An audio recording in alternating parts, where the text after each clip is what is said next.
मैं आज कहानी आपको सुनाई हूँ, उसमें भी यही परिश्रम करने की सीख मिली है। और जो मैंने आपको दोहा सुनाया इसमें भी यही है, यानी करत करत अभ्यास के। यदि हम लगातार अभ्यास करते हैं, जड़मत हो सुजान, जड़मत यानी कि मूर्ख, मूर्ख भी बुद्धिमान हो जाता है। डेली अभ्यास करने से किसी का बात का वो जितना मूर्ख भी होगा कोई, वो भी बुद्धिमान हो जाता है। स्त्री आवत जाते सिर पर परत निशान। जैसे हम कुआं देखा है आपने, पानी खींचते हैं, बार बार उसको रस्सी को खींचने से जिस प्रकार पत्थर पर भी निशान पड़ जाते हैं।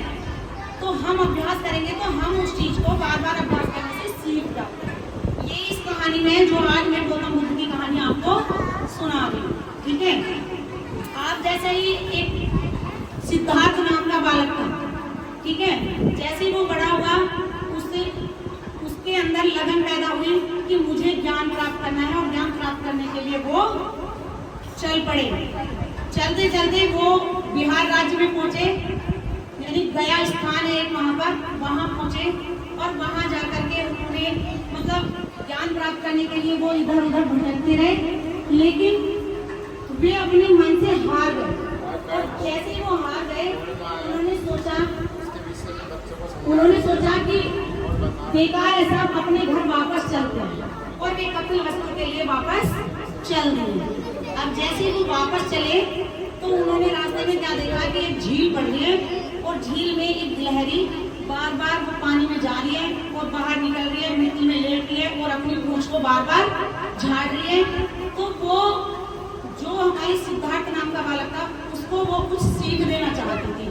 सिद्धार्थ ने वहाँ खड़े होकर के उसे देखा कि ये गिलहरी बार बार जा रही है, बार बार आ रही है, ये मुझे कुछ बताना चाहती है।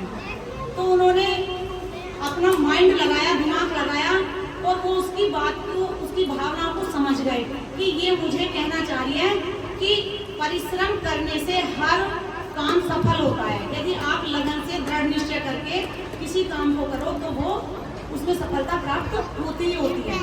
तो उन्हें उस गिलहरी के बार बार बाहर पानी में जाने से, बाहर निकलने से उन्हें जो ज्ञान प्राप्त हुआ, वो उससे ज्ञान लेकर के वो वापस गया स्थान पर वापस चले गए, और जाकर उन्होंने वहाँ पर तपस्या की, और तपस्या करने के बाद उन्हें वहाँ पर ज्ञान प्राप्त हुआ, और ज्ञान प्राप्त होने पर उनका नाम क्या रखा गया? गौतम बुद्ध।